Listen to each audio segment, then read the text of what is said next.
BTS सपनों की उड़ान कोरिया के छोटे से शहरों और गलियों से निकलकर दुनिया के सबसे बड़े मंच तक पहुंचने की कहानी आसान नहीं थी। 7 लड़कों का एक सपना था, संगीत के जरिए दुनिया को छूने का। यही सपना उन्हें एक साथ लाया और बीटीएस नाम के एक अद्भुत बैंड की शुरुआत हुई।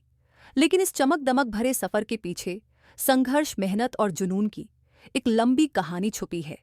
7 सपने, एक लक्ष्य। साल 2010 में बिग हिट एंटरटेनमेंट नाम की एक छोटी कंपनी ने एक नए बॉय बैंड की योजना बनाई। इस योजना का नेतृत्व किया बैंग सी ह्योक ने, जो कुछ अलग और नया करना चाहते थे। उन्होंने ऐसे युवाओं की तलाश शुरू की जिनमें संगीत के प्रति सच्चा जुनून हो। पहले सदस्य के रूप में किम नामजून RM को चुना गया, जो एक शानदार रैपर थे। इसके बाद मिन युंगी सुगा और जंग हो सॉक जे होप इस टीम का हिस्सा बने। दोनों को ही रैप और डांस में महारत हासिल थी। फिर किम सेओक जिन, जो पहले से ही अभिनय की दुनिया में जाना चाहते थे, इस ग्रुप का हिस्सा बने। उनके बाद पार्क जिमिन, किम तहयोंग वी और जॉन जुंकुक को इस ग्रुप में शामिल किया गया।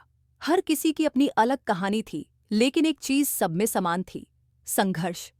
संघर्षों से सफलता तक बीटीएस का सफर आसान नहीं था। जब वे डेब्यू के लिए तैयारी कर रहे थे, तब उनकी कंपनी बहुत छोटी थी और उनके पास बहुत कम संसाधन थे। बड़े बड़े एंटरटेनमेंट हाउस से टक्कर लेना आसान नहीं था।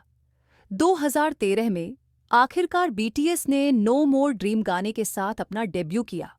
ये गाना युवाओं के सपनों और समाज की उम्मीदों के बीच के संघर्ष को दर्शाता था। लेकिन शुरुआत में उन्हें ज्यादा पहचान नहीं मिली। लोगों को उनके संगीत का अंदाज अलग लगा। वे उस समय के पॉपुलर कंसेप्ट से अलग थे। वे चमक दमक और ग्लैमरस इमेज की बजाय सच्चाई और संघर्ष की बात करते थे।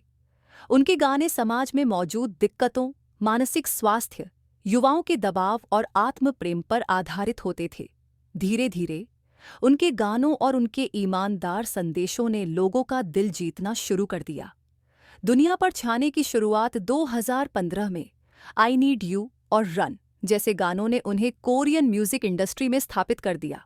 उनके album the most beautiful moment in life ने उन्हें पहला बड़ा ब्रेक दिया। इसके बाद 2016 में उनका एल्बम विंग्स रिलीज हुआ और ब्लड स्वेट एंड टीयर्स गाने ने उन्हें ग्लोबल पहचान दिलाई। अब बीटीएस सिर्फ कोरिया तक सीमित नहीं था। वे धीरे धीरे अमेरिका, यूरोप और बाकी दुनिया में भी मशहूर होने लगे। 2017 में जब उन्होंने DNA गाना रिलीज किया, तो वे अमेरिका के बिलबोर्ड म्यूजिक अवार्ड्स में पहला अवार्ड जीतने वाले कोरियन बैंड बन गए। इसके बाद मिक ड्रॉप और फेक लव जैसे गानों ने उन्हें अंतर्राष्ट्रीय स्तर पर एक बड़ी पहचान दिलाई। अर्जुन की तरह लक्ष्य पर ध्यान बीटीएस सिर्फ एक बैंड नहीं था, ये एक आंदोलन बन गया था। उनके फैंस, जिन्हें आर्मी कहा जाता है, उनके लिए यह सिर्फ म्यूजिक ग्रुप नहीं था, यह प्रेरणा का एक स्रोत था।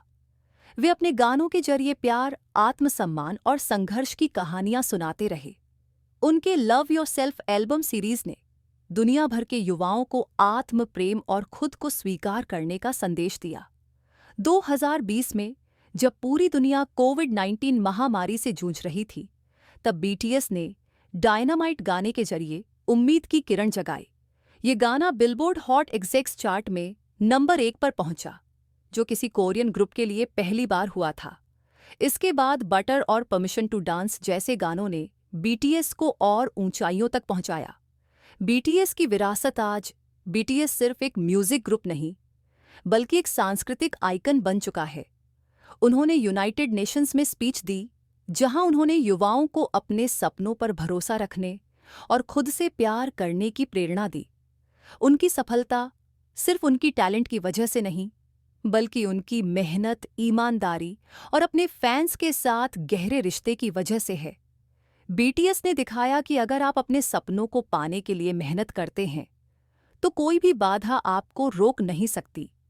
उनकी कहानी सिर्फ 7 लड़कों की नहीं, बल्कि उन सभी लोगों की है जो अपने सपनों को पूरा करने के लिए संघर्ष कर रहे हैं। सपने देखने से मत डरिए, क्योंकि वे सच हो सकते हैं। BTS. Thanks for watching my video. Please like and subscribe.